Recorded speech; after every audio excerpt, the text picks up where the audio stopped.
You don't lack discipline. That's what you've been telling yourself, that you're inconsistent, that you're lazy, that you don't have what it takes. And the more you repeat it, the more real it starts to feel. Not just a thought, not just a temporary explanation, but a label, something you attach to yourself. I'm just not that kind of person. I've always been like this. This is just who I am. And once you believe that, you stop questioning it. You stop looking deeper, because it feels easier to accept it than to challenge it. But that's not what's happening, not even close. Because if you really lacked discipline, you wouldn't be able to do anything consistently.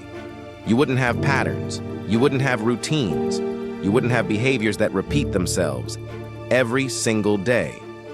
And yet, you do, perfectly. You check your phone without thinking. You scroll for hours without effort.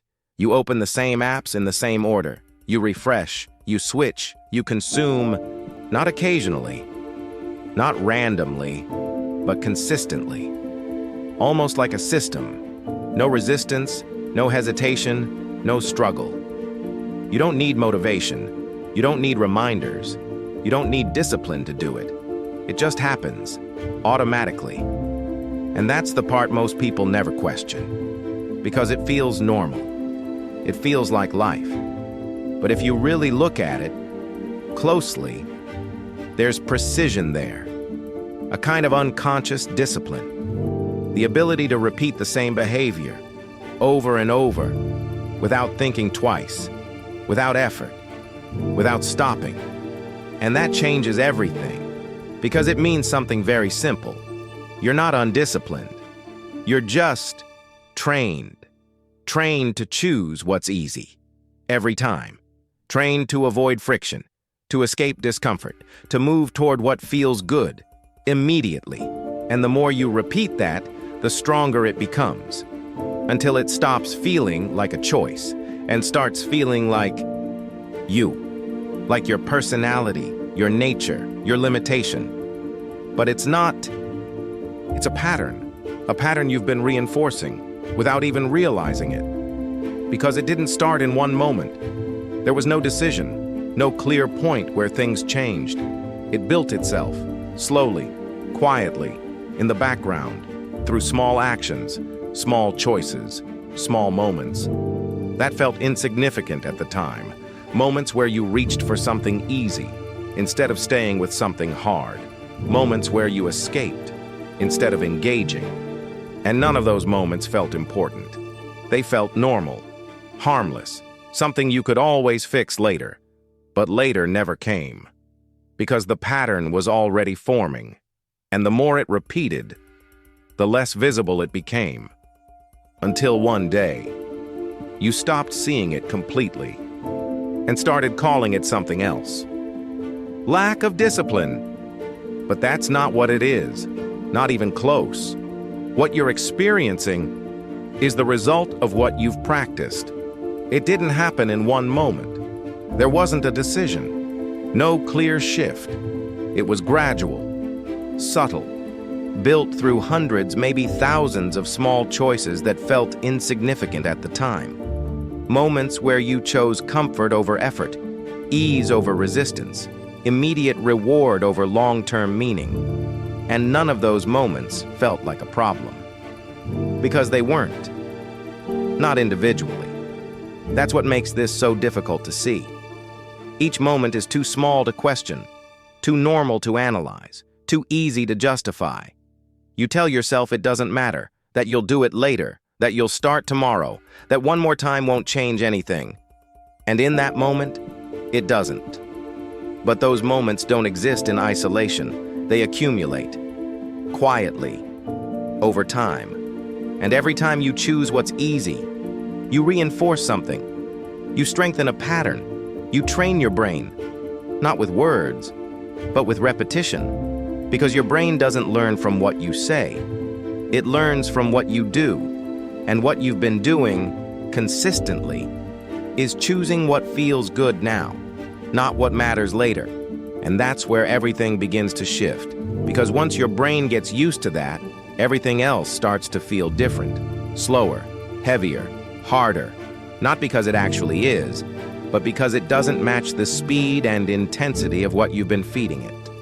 You sit down to do something meaningful, something that requires focus, something that requires time, and almost immediately, you feel resistance, that subtle discomfort, that internal friction, that urge to check something, to switch, to escape. And in that moment, you interpret it the wrong way. You tell yourself, I don't have discipline. But that's not what's happening. What's happening is much simpler and much more precise. Your brain is comparing two options, effort and ease, and it's choosing the one you've rewarded the most every time. Because over the years, you've built a system, a pattern, a loop that looks something like this.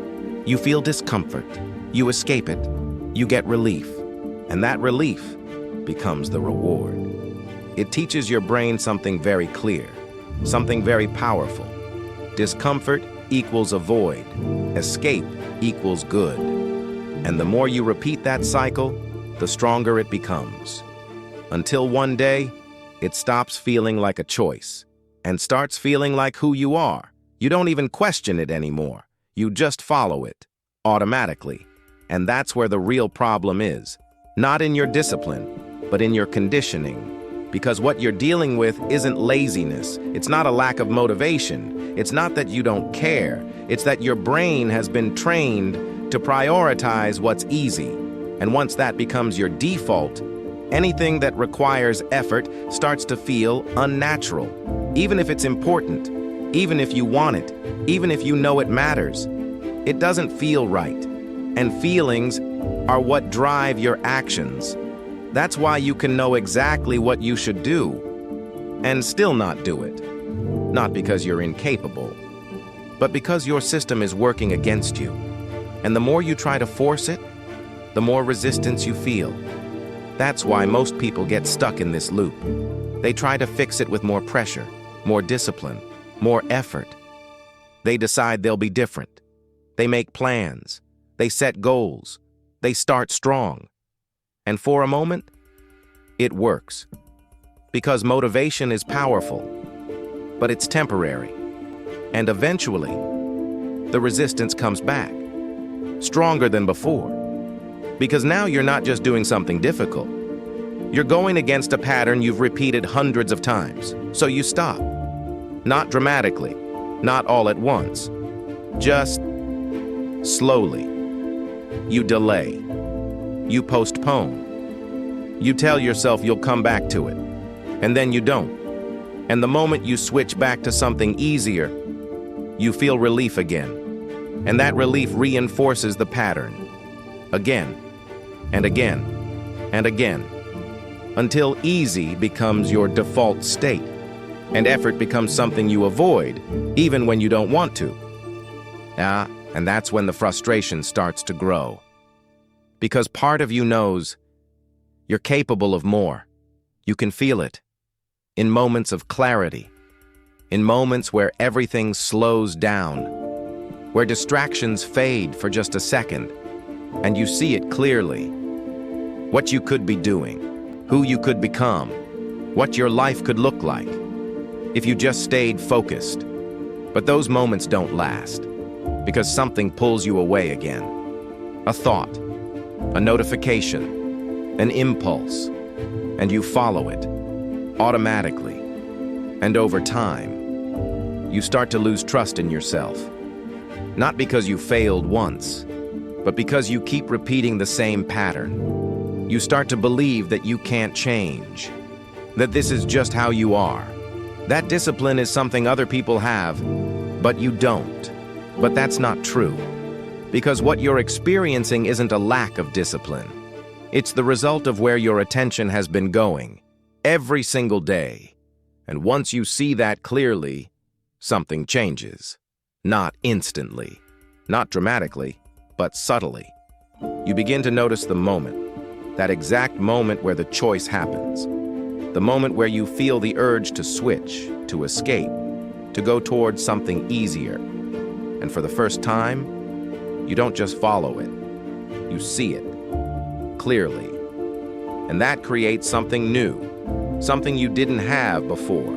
A gap, a small space between impulse and action. And inside that space, there's a choice. Not a big one, not a life-changing decision, just a small one. Stay or leave. And that's where everything begins to shift. Not because you suddenly become disciplined, but because you interrupt the pattern. Even once, you feel the resistance, you feel the discomfort, and instead of escaping it, you stay. Just a little longer, and nothing dramatic happens. No instant reward, no sudden clarity, no transformation, just stillness. But inside that stillness, something changes. Because for the first time, you didn't follow the automatic path. You chose something different. And that matters more than anything else. Because change doesn't come from big decisions. It comes from those moments, small, invisible, repeated. The more you stay, the more you weaken the old pattern, and the more you strengthen a new one. One where effort doesn't feel like something to avoid, but something you can handle.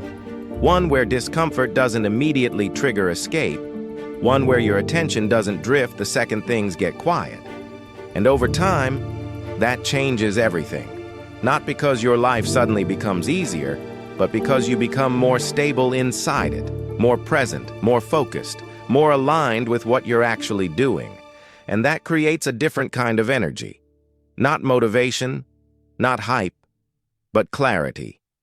A quiet sense that you're finally moving in one direction instead of many.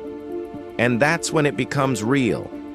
You realize you were never lacking discipline, you were just incredibly consistent at choosing what's easy. And once you change that even slightly, everything starts to shift.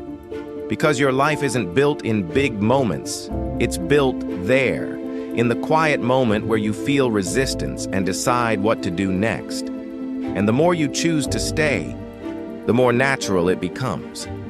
Until one day, what once felt impossible feels normal. And when that happens, something else begins to change. Not outside, but inside. Because for the first time in a long time, you start to trust yourself again. Not in a loud, confident way, but in something much quieter, much more stable. You begin to see that you can stay, that you don't have to escape every time something feels uncomfortable. That discomfort doesn't automatically mean something is wrong. That resistance isn't a signal to stop, but a signal that something meaningful is right in front of you. And that realization changes how you interpret everything. Before, discomfort meant this isn't working. This is too hard. I'm not made for this. Now it starts to mean something else. This is where it matters. This is where most people stop. This is where I stay. And that shift is everything. Because the moment you stop interpreting discomfort as danger, you stop running from it. And the moment you stop running, you start building, not quickly, not perfectly, but steadily. And steady is what creates change. Because what you're really doing in those moments isn't just working on a task, you're retraining your brain, rewriting a pattern that has been running automatically for years, and that doesn't happen instantly. It happens through repetition, through staying again and again in moments where you would have left before. At first, it feels unnatural, heavy, slow. Your mind will still try to pull you away. It will still offer you easier options. It will still suggest that you can do it later, that this isn't urgent, that one small distraction won't matter, and those thoughts won't disappear immediately. But something about them changes. They lose authority. They're no longer commands, they become suggestions. And that gives you something you didn't have before. Choice, real choice. Not the illusion of it, but an actual decision point. Stay or leave. And the more you choose to stay, the more that decision becomes easier, not because the task changes, but because you do. Our tolerance for discomfort increases. Your ability to focus strengthens. Your attention becomes less reactive and more stable, and slowly something else starts to happen. The things that once felt impossible start to feel manageable, not easy, but doable. And that's enough.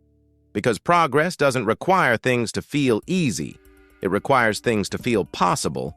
And once something feels possible, you stop avoiding it. You start engaging with it. You give it time, space, attention, and that's when results begin to appear. Not suddenly, not dramatically, but gradually. In small signs, you stay a little longer, you finish a little more, you get distracted a little less, and those small differences begin to compound. Because unlike before, your effort doesn't reset every time you lose focus. Now it builds. And that's the part most people never experience. Not because they can't, but because they never stay long enough to let it happen. They leave too early. They escape at the first sign of resistance. They return to what's easy before anything meaningful has time to grow. And then they wonder why nothing changes. But now you understand something different. You understand that the problem was never your discipline. It was where your discipline was being applied.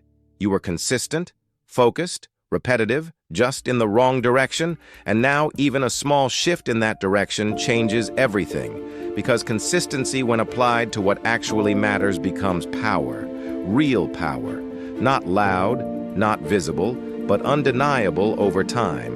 And that's when the narrative inside your head begins to change. You stop saying, "I can't focus," and start noticing, "I'm learning to stay." You stop thinking, "I'm not disciplined," and start seeing, "I've been disciplined all along," just in a different way. And once that becomes clear, something inside you settles, because you're no longer fighting yourself. You're no longer trying to become someone else.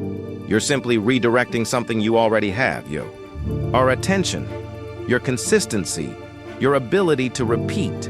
And that makes the process feel different. Not like a struggle, but like alignment. Like things are finally moving in the same direction. And that's when you realize something even deeper. You were never broken. You were never missing discipline. You were just practicing the wrong pattern, and the moment you change what you repeat, you change everything that comes from it.